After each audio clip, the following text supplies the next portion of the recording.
Good morning students. Class 12 chemistry के period में मैं एक बार फिर से तुम सबका वेलकम करती हूँ। और चैप्टर नंबर 6 हम ऑलरेडी स्टार्ट कर चुके हैं। Chapter number 6 principles of extraction या एक्सट्रैक्शन प्रिंसिपल्स।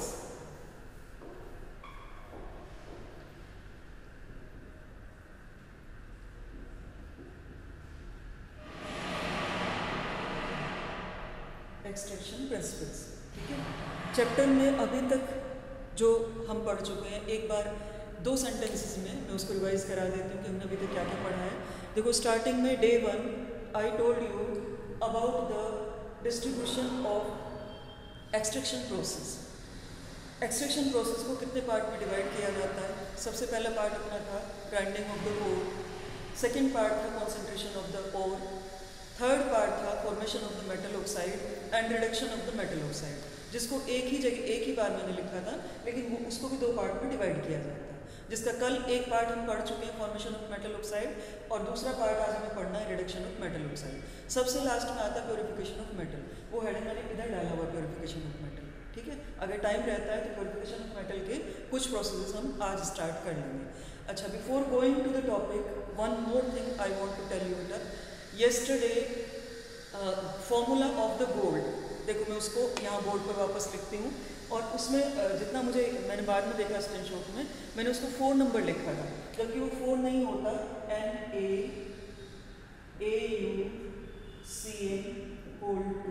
ये बाई मिस्टेक 4 लिखा गया।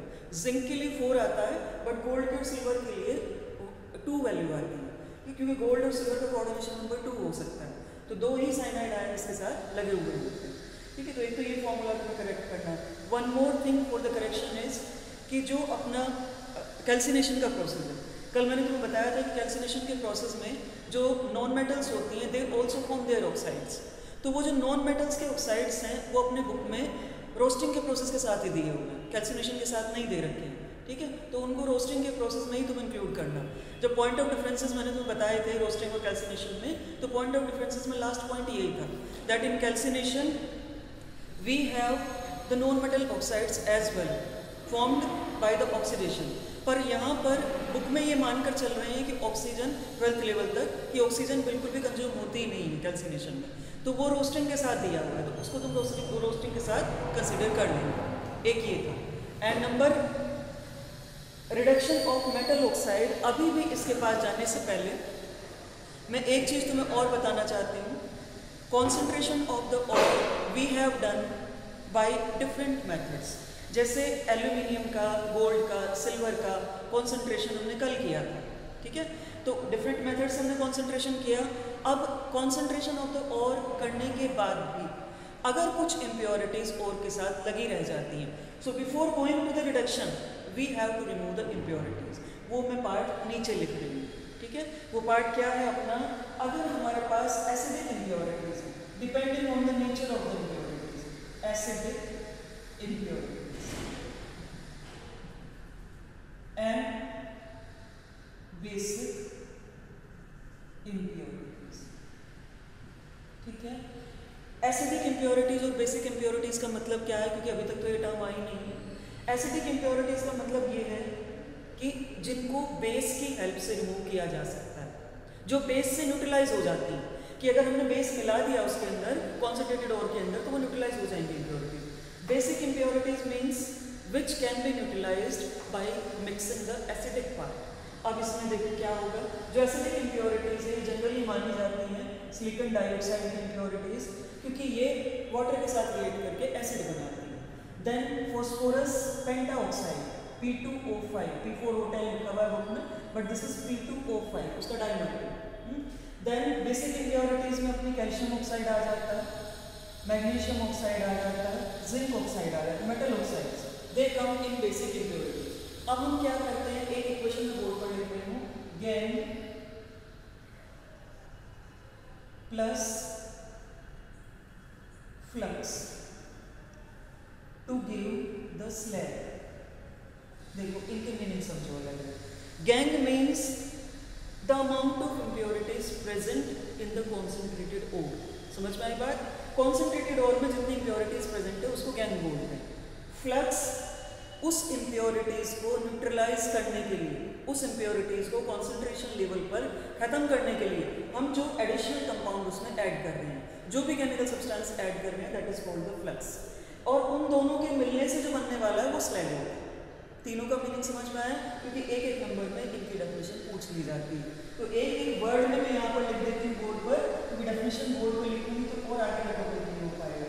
Impurities are known as by the name of gas. Then flux is the solvent which is added in the impurities so that they can be separated. And slag is the combined product.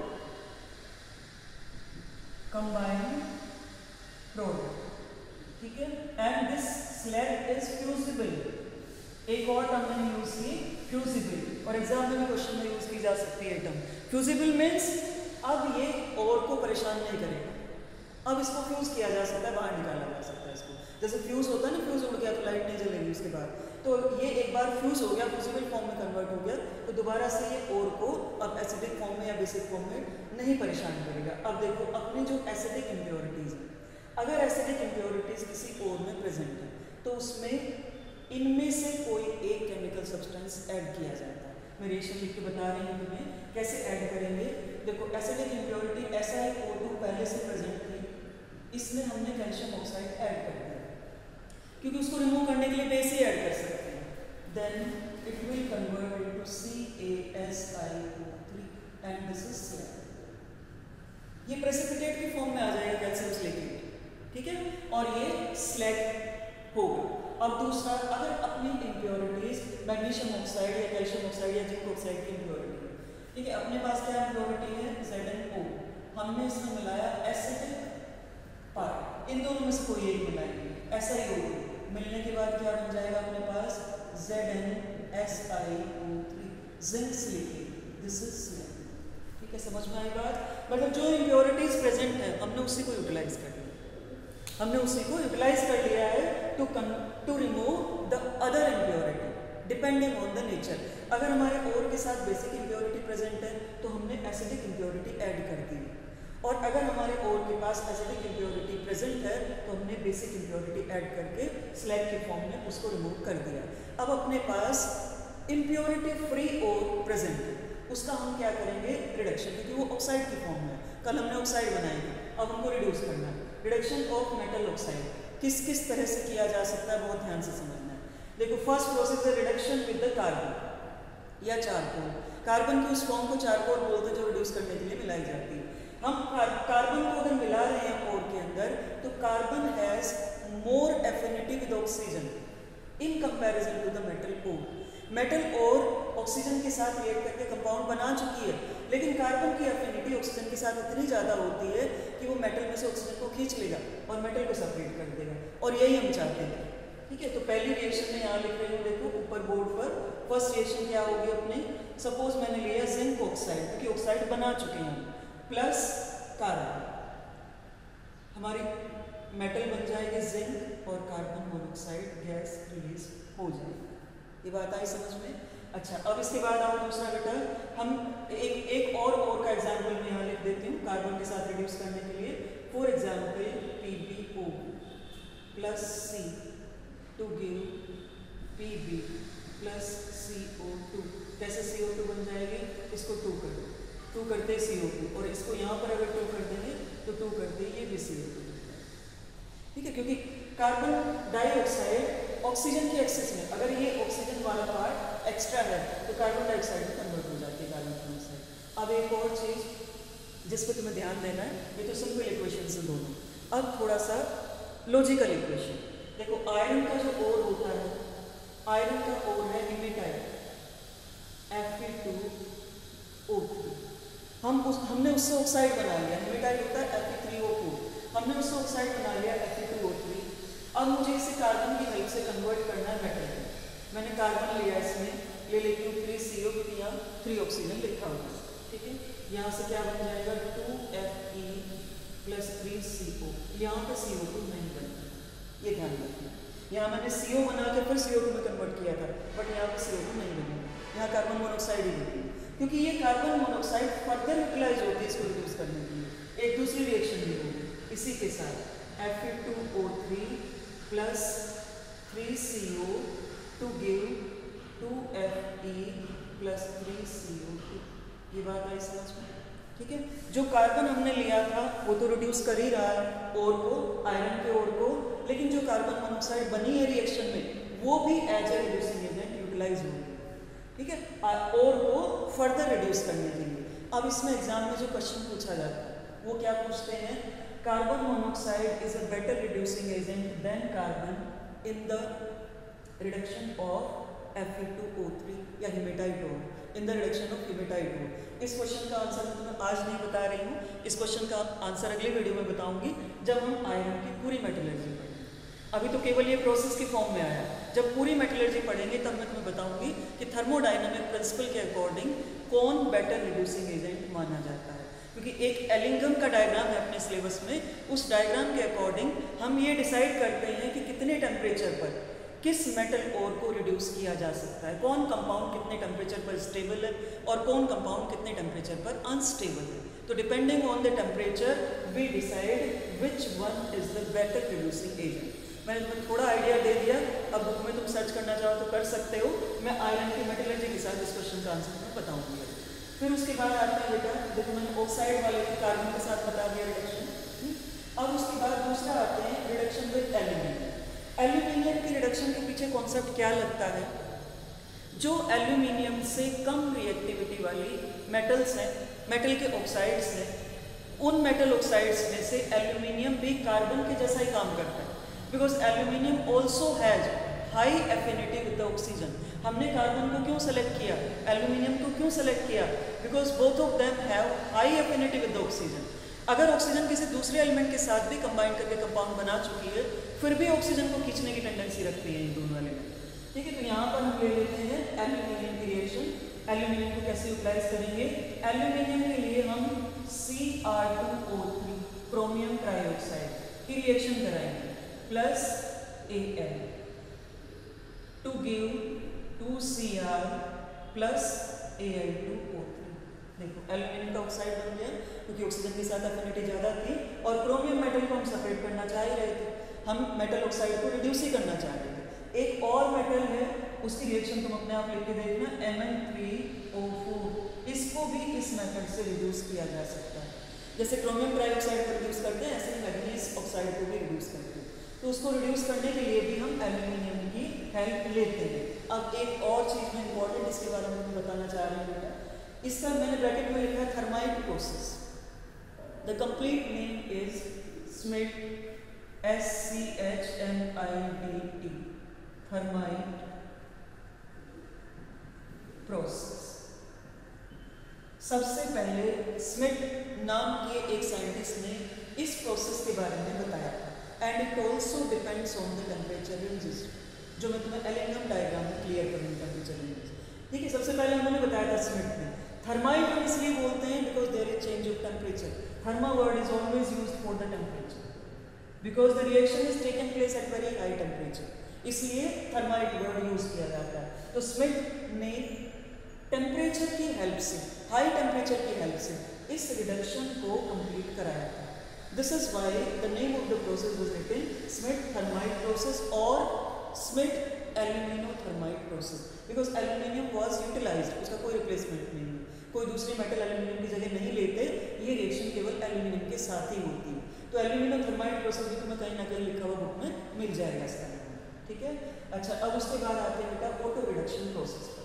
देखो auto reduction process में क्या है, ये secondary level reaction लिखी है और ये मेरी रिएक्शन पूरी फर्स्ट प्रोसेस के साथ जाती है।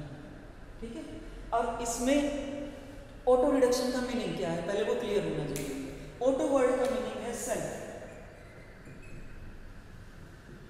अगर मेटल ऑक्साइड हीट करने पर अपने आप ही मेटल में कन्वर्ट हो जाए, ऑक्सीजन को रिमूव कर दे, तो उसको हम बोलते हैं ऑटो रिडक्शन। ये बात आई समझ में। एक और चीज़ ऑटो रिडक्शन में बुक में उस जगह वो रिएक्शन नहीं दी है पर मैं उस रिएक्शन को ऐड करूंगी क्योंकि ऑटो रिडक्शन के नाम से वो रिएक्शन एग्जाम में पूछी जाती है। ठीक है, कॉपर की मेटलर्जी में क्या करते हैं कि रोस्टिंग प्रोसेस में, because copper is mostly present in the form of sulphide. तो सल्फाइड को हम ऑक्साइड बना चुके हैं कल, उस सल्फाइड से जो ऑक्साइड हम बनाते हैं पूरा पूरा ऑक्साइड नहीं बन पाता, कुछ अमाउंट सल्फाइड का बचा रह जाता है। तो अब क्या होगा, उस सल्फाइड का फ़ायदा उठाया जाता है। वो जो सल्फाइड है उस ऑक्साइड के साथ ही रिएक्ट कराने दिया जाता है, ऑक्सीजन और नहीं सप्लाई करता उस सल्फाइड को ऑक्साइड में कन्वर्ट करने के लिए। तो वो सल्फाइड अपने आप मेटल में कन्वर्ट हो जाता है और सल्फर और ऑक्सीजन सल्फाइड की और ऑक्साइड की मिलकर सल्फर डाइऑक्साइड बना देती है। ठीक है, दोनों रिएक्शंस देखो। एक तो मैं यहाँ पर रिएक्शन लिख रही हूँ मर्क्यूरिक ऑक्साइड HgO, हीट किया, हीट करने पर कन्वर्ट हो जाएगा मरकरी में और ऑक्सीजन गैस रिलीज हो जाएगी। ठीक है, वैसे भी तुम्हें पता है कि मरकरी तैयार ही बैठा रहता है बहने के लिए, क्योंकि मरकरी एक लिक्विड मेटल तैयार ही रहता है इसका मतलब। ठीक है, तो HgO को जैसे ही हीट करेंगे तो हीट करते ही मरकरी में और ऑक्सीजन में कन्वर्ट हो जाएगा। दूसरी रिएक्शन जो मैं तुम्हें बता रही थी कॉपर की रिएक्शन, वो रिएक्शन है कॉपर ऑक्साइड अपने पास है जो हमने कल बनाया है, और कॉपर सल्फाइड अपने पास है जो कल बन नहीं पाया। ऑक्सीजन सारे कॉपर सल्फाइड को अवेलेबल नहीं होता, तो कॉपर सल्फाइड रखा हुआ, हमने और ऑक्सीजन नहीं सप्लाई की रोस्टिंग की प्रोसेस में। हमने क्या किया, इन दोनों को रिएक्ट होने दिया। तो रिएक्ट होने पर क्या होगा, यहाँ पर मैं लगा देती हूँ 2, क्योंकि 2 ऑक्सीजन रिक्वायर्ड होंगे इस प्रोसेस में। 2 लगाने पर अब अपनी रिएक्शन आ जाएगी 6Cu + SO2। देखो अब ऑटो रिडक्शन हो गया अपने आप ही। हमने तो केवल ऑक्साइड बनाया था, अब ऑक्साइड जो बचे हुए सल्फाइड है उससे रिएक्ट करके अपने आप कन्वर्ट हो गया। तो ये बहुत बार एग्जाम में रिएक्शन पूछी जाती है। पूछने का रीज़न क्या है कि ऑक्साइड बनाने के लिए हम प्रॉपर प्रोसेस फॉलो करते हैं कॉपर के लिए, रोस्टिंग का प्रोसेस। ठीक है, और उस रोस्टिंग के प्रोसेस में फिर हमें ऑक्साइड बनाने की, ऑक्साइड को रिड्यूस करने की ज़रूरत नहीं पड़ती, ऑटोमेटिकली उसी जो फर्नेस होती है जिस फर्नेस के अंदर रोस्टिंग कराया जाता है उसी फर्नेस से हमें कॉपर मिल जाता है। सब कॉपर ऑक्साइड नहीं, सीधे कॉपर ही मिल जाता है, इसलिए ऑटो रिडक्शन प्रोसेस इसको माना जाता है। ये बात समझ में आ गई? अच्छा, अब मैं लास्ट वाला प्रोसेस ले रही हूँ बेटा, इलेक्ट्रोलिटिक रिडक्शन। पहले तो ये समझो कि इलेक्ट्रोलिटिक रिडक्शन किन मेटल के लिए कराया जाता है, क्योंकि जो भी कॉन्सेप्ट हम फॉलो कर रहे हैं depending on the property of the metal. जैसे ऑटो रिडक्शन मरकरी के लिए फॉलो किया because mercury is more a fluid than a solid, इसलिए उसके लिए ऑटो रिडक्शन ज़्यादा बेटर मेथड है। अब यहाँ पर इलेक्ट्रोलिटिक रिडक्शन हम फॉलो करेंगे उन मेटल के लिए जो मेटल हाई रिएक्टिविटी की मेटल कि जरा सी इलेक्ट्रिसिटी पास करी नहीं और मेटल सेपरेट हुई नहीं अपने कंपाउंड से। कौन कौन सी मेटल्स हैं मैं इसके साथ स्पेसिफाई कर देती हूँ यहाँ पर। जैसे sodium is of high reactivity metal, potassium, calcium, magnesium etcetera. ठीक है, एक वर्ड एक सेंटेंस में बताती हूँ उसको। ऑल मेटल्स ऑफ ग्रुप 1 एंड group 2 in periodic table they follow the same process. यही प्रोसेस फॉलो करती है electrolytic reduction because they are highly reactive metal, top order की रिएक्टिविटी की मेटल होती है। जैसे इलेक्ट्रिसिटी पास होगी सेपरेट हो जाएंगे। पूरा प्रोसेस क्या होता है मैं यहाँ पर लिखती हूँ पूरा प्रोसेस। देखो ये अपना मेटल है,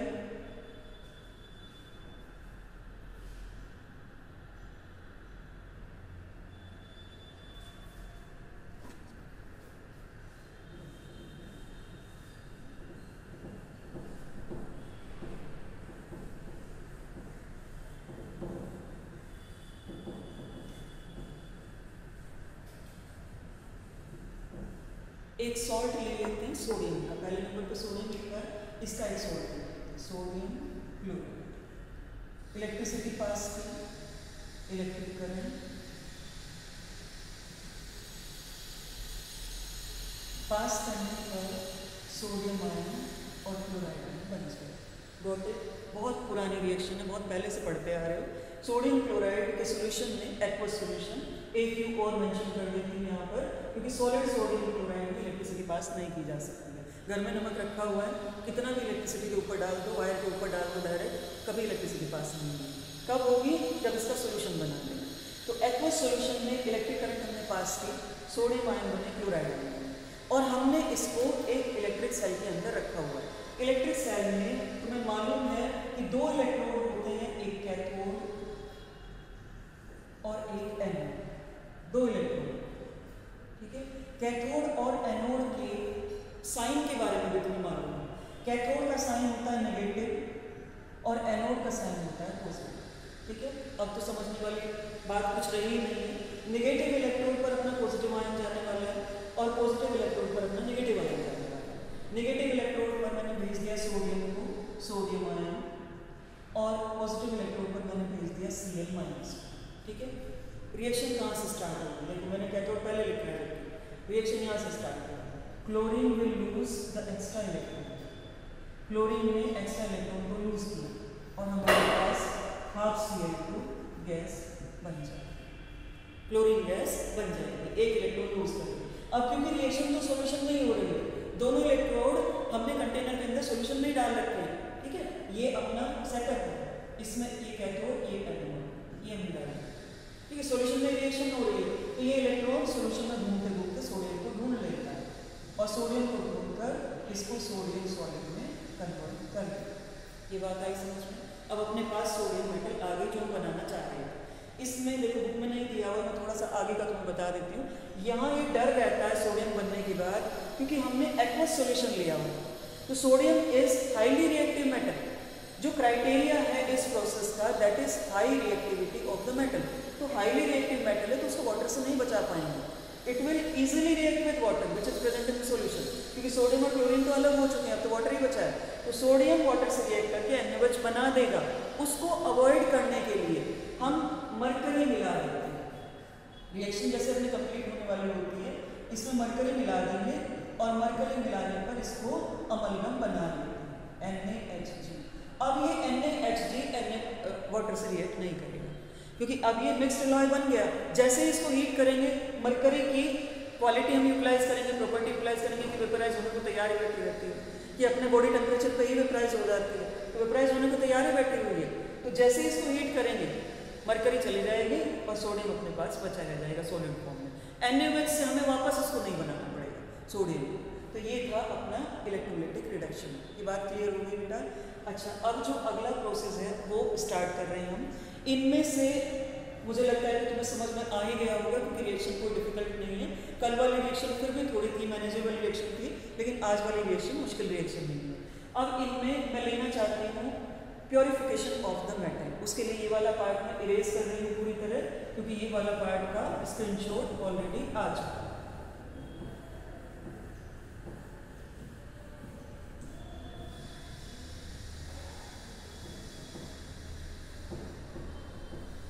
देखो, प्योरिफिकेशन में जाने से पहले एक बार कॉन्सेप्ट क्लियर करते हैं प्योरिफिकेशन का। अब हम मेटल तो बना चुके हैं, ये सारे मेथड हमने क्यों फॉलो किए? So that we can get the crude metal. Crude metal means impure metal. अभी तक वो पूरी तरह से प्योरीफाइड नहीं है। इम्प्योरिटीज हम जितना रिमूव कर सकते थे, जो भी टेक्निक्स फॉलो कर सकते थे, जो भी स्ट्रेटेजी फॉलो कर सकते थे, हमने उससे निकाली impurity, but still the metal is not in the pure form. अब मेटल क्योंकि हमारी आ गई है हमारे पास, प्योर फॉर्म में नहीं है, तो एक लास्ट स्टेप हमारे पास फॉलो करना बाकी है, purification of the metal. And it also depends on the properties of the metal. ये भी मेटल की प्रॉपर्टी पर ही डिपेंड करता है कि कौन सी मेटल किस प्रोसेस के द्वारा प्योरीफाई की जाएगी। देखो, मैं यहाँ पे 2-3 प्रोसेस आज मैं बता रही हूँ जो थोड़े शॉर्ट है। पहला प्रोसेस अपना आता है प्योरिफिकेशन का डिस्टिलेशन।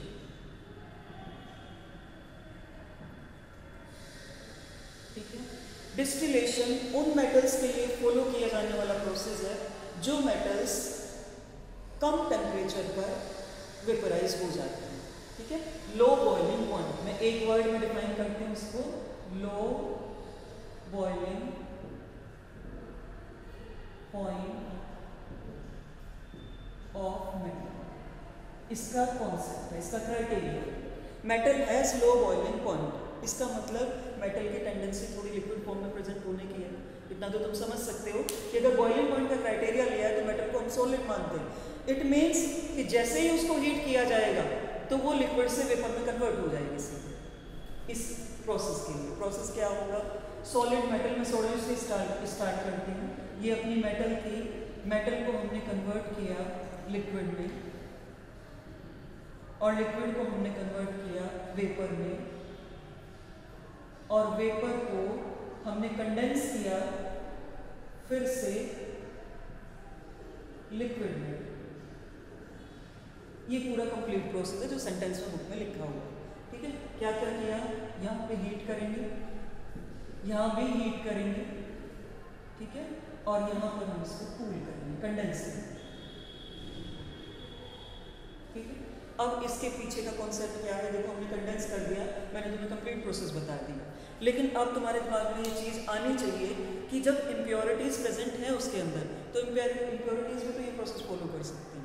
इम्प्योरिटीज़ क्यों नहीं फॉलो करेंगे इस प्रोसेस को? क्योंकि हीट तो हम कंटेनर को कर रहे हैं, हम अकेले सेपरेट मेटल को हीट नहीं कर रहे हैं, हम तो कंटेनर को हीट कर रहे हैं। तो इस कॉन्सेप्ट को लेने के पीछे का रीज़न यही है that impurities are non volatile, impurities vaporize नहीं होंगी, इम्प्योरिटीज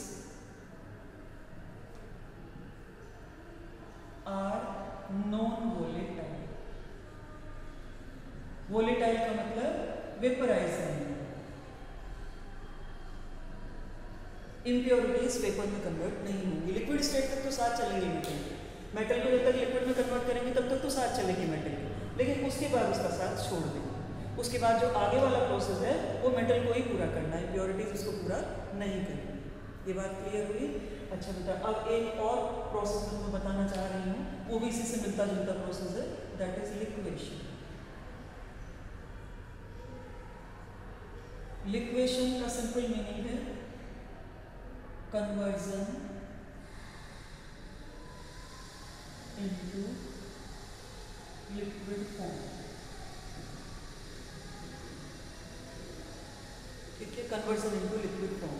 अब इसके लिए भी कॉन्सेप्ट तो जरूर होगा, क्योंकि बिना कॉन्सेप्ट के हम प्रोसेस फॉलो नहीं करेंगे, अपना टाइम नहीं वेस्ट करेंगे, एनर्जी वेस्ट नहीं करेंगे, अपने इक्विपमेंट्स को बेकार नहीं करेंगे। तो इसके लिए प्रोसेस की कॉन्सेप्ट क्या होता है, क्योंकि मैंने लिक्वेशन लिया है यहाँ पे, लिक्वेशन को हिंदी में बोलते हैं द्रवीकरण, लिक्विड में कन्वर्ट होना।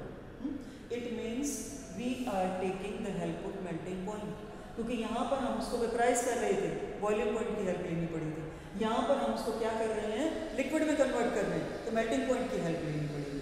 तो यहाँ पर लो मेल्टिंग पॉइंट जो आसानी से मेल्ट हो जाएंगे, लो मेल्टिंग पॉइंट, जिन मेटल्स का मेल्टिंग पॉइंट लो होगा उन मेटल्स को इस मेथड से सेपरेट आउट किया जाएगा। अब इसके पीछे इम्प्योरिटीज का क्या कनेक्शन है? देखो, मेटल अगर लो टेम्परेचर पर मेल्ट हो रही है, low temperature means for example -5 पर अपनी मेटल मेल्ट होती है, ठीक है। जो सिलिका है वो उससे पहले मेल्ट होगा। सिलिका अगर लिक्विड फॉर्म में, वैसे पहली बात तो लिक्विड फॉर्म में सिलिका आएगा नहीं, पर जो भी इम्प्योरिटीज है सिलिका को हम पहले ही निकाल चुके हैं। जो इम्प्योरिटीज हैं, जो दूसरी मेटल की इम्प्योरिटीज है, जो दूसरी मेटल मिली हुई है उसके साथ लगी हुई है, उनकी जो इम्प्योरिटीज हैं, तो मेल्टिंग पॉइंट उसी मेथड को हम इस मेथड से फॉलो करेंगे जिसका मेल्टिंग पॉइंट इससे पहले आ चुका है, -2 -1, ठीक है। इम्प्योरिटी इस टेम्परेचर पर मेल्ट हो रही है और मेटल अपनी इस टेम्परेचर पर जाके मेल्ट हो रही है, तो इम्प्योरिटी हमने पहले निकाल ली है, मेटल हमने बाद में सेपरेट कर लिया। लो मेल्टिंग पॉइंट का मतलब टेम्परेचर नीचे गया, ज़्यादा कम टेम्परेचर पर हमारी जो मेटल है वो मेल्ट हो गई। ये बात आई समझ में? इस मेथड से हम लेड और टिन मेटल को प्योरीफाई करते हैं, इस मेथड से हम जिंक और मरकरी को प्योरीफाई करते हैं, ठीक है। ये स्पेसिफाई रखना जरूरी है, क्योंकि एग्जाम में तुम्हें मेटल का नाम देकर भी प्रोसेस का नाम पूछ सकती है, तो वो तुम्हें स्पेसिफिकली याद रहना चाहिए कि किस प्रोसेस को किस मेटल के लिए हमने यूटिलाइज किया, ठीक है। आज यहीं पर खत्म कर देते हैं अपना टॉपिक, कल वापस स्टार्ट करेंगे इसी टॉपिक को, प्योरिफिकेशन ऑफ द मेटल को, जो बाकी बचे हुए मेथड्स हैं वो स्टार्ट करेंगे।